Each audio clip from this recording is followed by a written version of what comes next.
কর্মসংস্থান বাড়াতে স্বনামধন্য বিদেশি প্রতিষ্ঠানের বিনিয়োগ আকর্ষণে সরকার কাজ করছে বলে জানিয়েছেন বিনিয়োগ উন্নয়ন কর্তৃপক্ষ বিডার নির্বাহী চেয়ারম্যান আশিক চৌধুরী। সকালে চট্টগ্রাম বন্দরের লালদিয়াচর ও বে টার্মিনাল প্রকল্প পরিদর্শনের পর সাংবাদিকদের এসব কথা জানান তিনি। বলেন, বিশ্বে বিখ্যাত যেসব প্রতিষ্ঠান বন্দর পরিচালনা করছে তাদের নিয়ে আসা হচ্ছে বাংলাদেশে।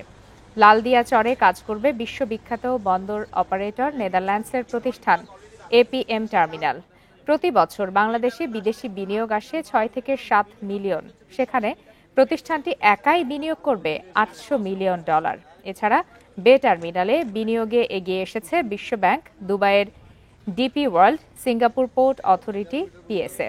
ভবিষ্যতে বাংলাদেশকে গ্লোবাল ফ্যাক্টরিতে পরিণত করতে সরকার কাজ করছে বলেও উল্লেখ করেন তিনি।